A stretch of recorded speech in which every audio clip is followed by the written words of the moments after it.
वो दौर था जब दलित राजनीति का मतलब सिर्फ एक नाम था, मायावती। उत्तर प्रदेश की सियासत में जो कभी हाशिए पर थे वो अब सत्ता की गद्दी तक पहुंच गए थे, और इसका पूरा श्रेय एक महिला को दिया गया जिसने ऊंच नीच, जात पात और भेदभाव की सारी दीवारें तोड़कर मुख्यमंत्री की कुर्सी तक का सफर तय किया था। लेकिन वक्त कभी एक जैसा नहीं रहता। एक दौर आता है जब वही चेहरे जो कभी देवता माने गए थे धीरे धीरे जनता की नजरों से उतरने लगते हैं।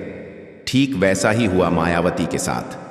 जो भीड़ कभी उन्हें देखने को उमड़ती थी वो अब मोबाइल स्क्रीन पर किसी और को तलाश रही थी, और उस तलाश में सामने आया एक नया नाम, चंद्रशेखर आजाद। काले रंग की पगड़ी, नीली शर्ट, दमदार आवाज और आंखों में वो जुनून जो किसी क्रांति की दस्तक जैसा लगे। चंद्रशेखर आजाद सिर्फ एक व्यक्ति नहीं, एक भाव बन चुके थे। भीम आर्मी का गठन हुआ और सहारनपुर की गलियों से शुरू हुआ ये तूफान धीरे धीरे पूरे उत्तर भारत में फैलने लगा।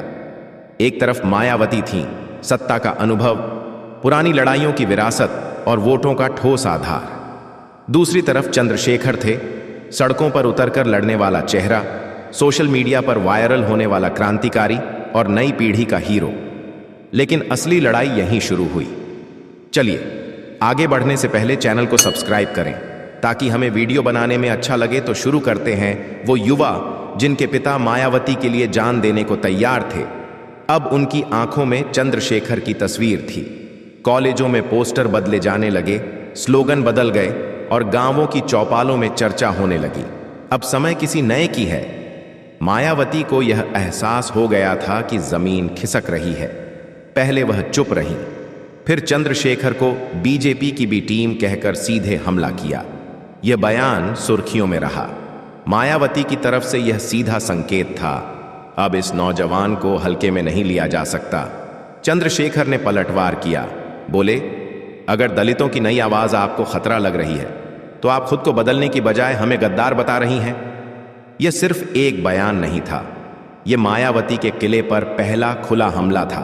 बदलते वक्त के साथ दलित वोटर का मिजाज भी बदल रहा था।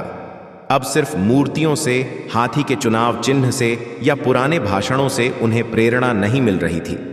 अब वे जिंदा लड़ाइयां देखना चाहते थे। कोर्ट में याचिकाएं, सड़कों पर आंदोलन और नेताओं को उनके बीच। मायावती जहां सत्ता और गठबंधन की राजनीति में उलझी रहीं, वहीं चंद्रशेखर आजाद ने जेएनयू, बीएचयू, एएमयू जैसे कैंपसों में जाकर युवा दलितों से सीधे जुड़ना शुरू कर दिया। उनके मुद्दों पर बोला, वीडियो बनाए, सोशल मीडिया पर ट्रेंड करवाया, और मायावती के मौन के बीच यह आवाज बनती चली गई, तेज, बुलंद और बगावती। साल 2022 में यूपी विधानसभा चुनाव आया। चंद्रशेखर ने अपनी पार्टी से कुछ सीटों पर चुनाव लड़ा। हार हुई, लेकिन संदेश साफ था, अब हम सत्ता नहीं, जगह चाहते हैं।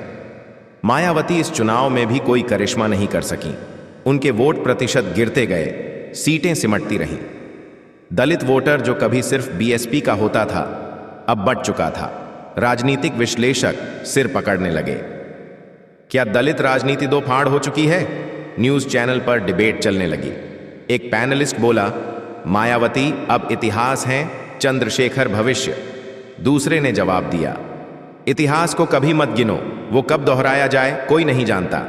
इस सियासी युद्ध में सबसे दिलचस्प मोड़ तब आया जब चंद्रशेखर ने कहा, अगर बहन जी मुझे बुलाएं तो मैं उनके साथ काम करने को तैयार हूं, लेकिन गुलामी नहीं करूंगा। यह बयान आग की तरह फैला। समर्थकों के बीच बंटवारा और गहरा हो गया। कुछ बोले, देखो कितना विनम्र है लड़का। कुछ बोले, बहन जी के सामने ये बगावत है। कुछ बोले, दलित राजनीति का भविष्य खतरे में है। पर हकीकत ये थी कि पहली बार दलित वोट किसी एक नेता के पास नहीं था। पहली बार दलित समाज खुद सोच रहा था, सवाल पूछ रहा था, तुलना कर रहा था, और यह राजनीति के लिए सबसे बड़ा झटका था। मायावती की पार्टी अब सिर्फ उन्हीं चेहरों से चल रही थी जिनका कद बीएसपी के जन्म से जुड़ा था, लेकिन उनकी संख्या घट रही थी। नई पीढ़ी सवाल पूछती, बहन जी आखिरी बार गांव कब आईं? कौन सा आंदोलन उन्होंने हाल में लड़ा? क्या उन्होंने चंद्रशेखर की गिरफ्तारी पर कुछ बोला?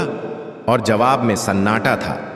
अब राजनीति सिर्फ वोट से नहीं, आवाज से होती है। चंद्रशेखर की आवाज सड़क से उठती थी, मायावती की आवाज कभी संसद से उठती थी, लेकिन अब वो मौन थी। चुप्पी ने ही उन्हें कमजोर किया। लेकिन क्या चंद्रशेखर अकेले दलितों का नेता बन सकते हैं? अभी खेल बाकी है। जिस दौर में बहुजन समाज पार्टी की दीवारों पर सिर्फ हाथी का निशान दिखता था, अब उन्हीं दीवारों पर भीम आर्मी के पोस्टर भी लगने लगे थे। गांव, कस्बे और शहरों में जहां कभी बसपा की शाखाएं हुआ करती थीं, अब वहीं भीम आर्मी की इकाइयां खुलने लगीं। और ये कोई प्रचार अभियान नहीं था, ये था हकीकत का वो चेहरा जिसे कोई कैमरा नहीं दिखा सकता। चंद्रशेखर आजाद ने सत्ता से नहीं, सड़क से शुरुआत की। वहां से जहां लोग जूते चप्पल पहनकर संविधान की बातें करने से डरते थे, जहां आज भी थाने में रिपोर्ट लिखवाने के लिए दलित को 10 बार सोचना पड़ता था, वहीं पर चंद्रशेखर ने संविधान की कॉपी हाथ में लेकर नारा लगाया, न्याय नहीं तो सरकार नहीं। उसकी आवाज में गुस्सा नहीं था, आग थी। उसके भाषणों में शब्द नहीं थे, जख्म थे। वो जिस मंच पर खड़ा होता, वहां लोग कोई पार्टी देखने नहीं आते थे, वो खुद को देखने आते थे, क्योंकि वो उनमें से ही एक था, उनकी ही जमीन से उठा हुआ, उन्हीं की भाषा बोलता और उन्हीं की लड़ाइयां लड़ता। वहीं दूसरी तरफ मायावती अब एक दूरी बन चुकी थी। ना वो जमीनी कार्यक्रम करती थीं, ना प्रेस कॉन्फ्रेंस, ना ही सोशल मीडिया पर दिखती थीं। बीएसपी का आईटी सेल नाम मात्र का था, जबकि चंद्रशेखर का एक वीडियो रातों रात ट्विटर और इंस्टाग्राम पर ट्रेंड करने लगता था। अब राजनीति माइक से नहीं, मोबाइल से लड़ी जा रही थी, और मायावती इस नई लड़ाई से नदारद थीं। भीम आर्मी ने मुद्दे उठाए, हाथरस कांड, सहारनपुर हिंसा, दलित युवकों की गिरफ्तारी, आरक्षण की कटौती, विश्वविद्यालयों में भेदभाव।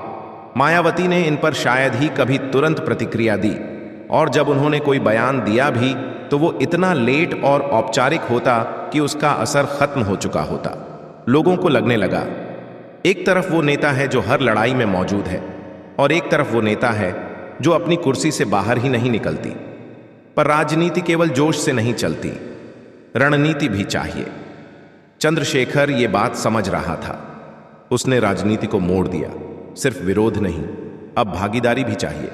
और इसी सोच से बनी उसकी राजनीतिक पार्टी आजाद समाज पार्टी। मायावती इस पर हंसी। उन्हें विश्वास नहीं था कि सड़क का एक लड़का पार्टी बनाकर उनके बराबर खड़ा हो सकता है। लेकिन चंद्रशेखर ने सीटें नहीं जीती, उसने नजरिया जीता। उसकी पार्टी ने युवा दलितों को यह भरोसा दिलाया कि राजनीति सिर्फ वीआईपी नेताओं का खेल नहीं है। अब वो खुद भी चुनाव लड़ सकते हैं, पोस्टर पर तस्वीर आ सकती है, नारा दे सकते हैं। और यह जो आत्मसम्मान जागा, यही मायावती की सबसे बड़ी चुनौती थी। इसी बीच एक और समीकरण उभरने लगा, मुस्लिम दलित एकता। चंद्रशेखर ने बार बार इस पर बात की। सीएए और एनआरसी के विरोध में वह खुलकर सामने आए। जामिया, एएमयू और शाहीन बाग जैसे आंदोलनों में उन्होंने हिस्सेदारी जताई। ये वो क्षेत्र था जहां बीएसपी ने कभी पैर नहीं रखा था। मायावती हमेशा से एक सधी हुई रणनीतिक दूरी बनाए रखती थी। उन्होंने हमेशा सर्वजन हिताय की बात की, लेकिन मुस्लिम मसलों पर चुप्पी साधना उनकी पुरानी नीति रही। चंद्रशेखर ने इस चुप्पी को चुनौती दी। मुस्लिम युवा सोचने लगे, क्या बीएसपी अब हमारी पार्टी है? दलित युवा सोचने लगे, क्या चंद्रशेखर ही असली बीएसपी का वारिस है? और यहीं से शुरू हुआ वो सबसे बड़ा सवाल, दलित वोट अब किसका? ग्राउंड पर एक अनकही लड़ाई छिड़ गई थी। बीएसपी के पुराने कार्यकर्ता, जिनका जीवन ही पार्टी से जुड़ा था, वो भ्रम में थे। कुछ बोले, हमने मायावती के लिए लाठियां खाई हैं, चंद्रशेखर को नहीं जानते। लेकिन उनके बेटे, उनके घर के युवा बोले, पापा अब नया वक्त है, अब क्रांति सिर्फ मूर्तियों से नहीं आएगी। और इस संवाद ने बीएसपी के आंतरिक ढांचे को हिला दिया। बूथ स्तर से लेकर जिला स्तर तक बीएसपी की पकड़ डीएच कमजोर पड़ने लगी। वो कार्यकर्ता जो कभी रात भर झंडे लगाते थे, अब नदारद होने लगे। और ये नदारदगी वोट बैंक से शुरू होकर नेता बदलाव तक जा पहुंची। कई पुराने बीएसपी कार्यकर्ता एएसपी में शामिल होने लगे। यह सिर्फ राजनीतिक पलायन नहीं था, यह एक वैचारिक आंदोलन था। राजनीतिक विश्लेषक अब साफ कहने लगे, बीएसपी अब 90 के दशक वाली बीएसपी नहीं रही। चंद्रशेखर का उदय मायावती के अस्त होने की घोषणा है। लेकिन यह लड़ाई इतनी आसान नहीं थी। मायावती ने भी चुपचाप सब देख लिया था। 2024 के लोकसभा चुनाव के दौरान उन्होंने पुराने ब्राह्मण दलित समीकरण को फिर से खड़ा करने की कोशिश की। कुछ बड़े चेहरे मंच पर लाए गए, भाषणों में फिर से वही पुराने वादे, अगर हमें पूर्ण बहुमत मिला तो कानून का राज्य होगा, हर जाति को सम्मान मिलेगा। पर जनता अब वादों से नहीं, हकीकत से वोट करती है। एक जनसभा में मायावती मंच पर थीं। सामने 10,000 कुर्सियां लगी थीं, लेकिन आधे से ज्यादा खाली थीं। उसी शाम चंद्रशेखर ने एक छोटे शहर में जनसभा की, बिना टेंट, बिना माइक, सिर्फ एक लाउडस्पीकर और भीड़ इतनी कि पुलिस को बैरिकेडिंग करनी पड़ी। यह दृश्य मायावती समर्थकों के लिए खतरनाक संकेत था। और अब राजनीति में वो समय आ गया है जब एक को उठने के लिए दूसरे को गिरना पड़ेगा, क्योंकि दलित समाज अब दो नावों पर नहीं बैठ सकता। वक्त बदल रहा था। दलित राजनीति की गाड़ी अब पुराने पटरियों से उतरकर नए रास्तों की तरफ बढ़ रही थी। और इस रास्ते पर एक तरफ वो थीं जिनका नाम इतिहास में दर्ज है, मायावती, और दूसरी तरफ वो जिसका नाम अभी इतिहास में दर्ज होना बाकी है, चंद्रशेखर आजाद। लेकिन सवाल सिर्फ नामों का नहीं था, सवाल था पहचान का। दलित समाज के सामने पहली बार ऐसा हुआ कि एक से ज्यादा चेहरों में उसे अपना अगला नेता चुनना था। पहले कांशीराम थे, फिर मायावती आईं, अब बारी थी किसी नए चेहरे की। और इस नए चेहरे ने जितनी तेजी से जगह बनाई, उतनी ही तेजी से विवाद भी खड़े किए। चंद्रशेखर पर सवाल उठे, क्या ये वाकई दलितों का नेता है या मीडिया का बनाया हुआ एक चेहरा? बीएसपी के पुराने गढ़ों में लोगों ने तर्क दिया, अगर इतना ही बड़ा नेता होता तो चुनाव जीत जाता। लेकिन युवाओं का जवाब था, नेता बनने के लिए कुर्सी नहीं, कलेजा चाहिए। और यही कलेजा चंद्रशेखर ने दिखाया। जब हाथरस की बेटी की मौत पर पूरा देश चुप था, तब वो पुलिस की लाठियों को चीरता हुआ पीड़िता के घर पहुंचा। जब सहारनपुर में दलितों के घर जलाए गए, वो वहीं था। जब जेएनयू, बीएचयू में आरक्षण को लेकर विरोध हुआ, वो वहीं था। उसने वो किया जो मायावती अब सालों से नहीं कर रही थीं। वह जमीनी नेता की तरह बर्ताव कर रहा था। वहीं मायावती अब प्रशासनिक भाषा में बात करती थीं, पार्टी लाइन से बाहर नहीं जाती थीं। हर बयान नपातुला होता था। हम सीबीआई जांच की मांग करते हैं, केंद्र सरकार की नीतियां गलत हैं, बीएसपी संविधान की रक्षा करेगी। पर जनता अब नारे नहीं, नतीजे मांग रही थी। चंद्रशेखर के वीडियो यूट्यूब पर वायरल हो रहे थे। छोटे छोटे गांवों में बच्चे उसके नाम के नारे लगाते थे। जय भीम, जय मीम जैसे नारे अचानक कॉलेज कैंपस की दीवारों पर लिखे जाने लगे। यही मायावती के लिए सबसे बड़ा खतरा था, क्योंकि यह सिर्फ राजनीतिक बदलाव नहीं था, यह पीढ़ी का बदलाव था। दलित वोट बैंक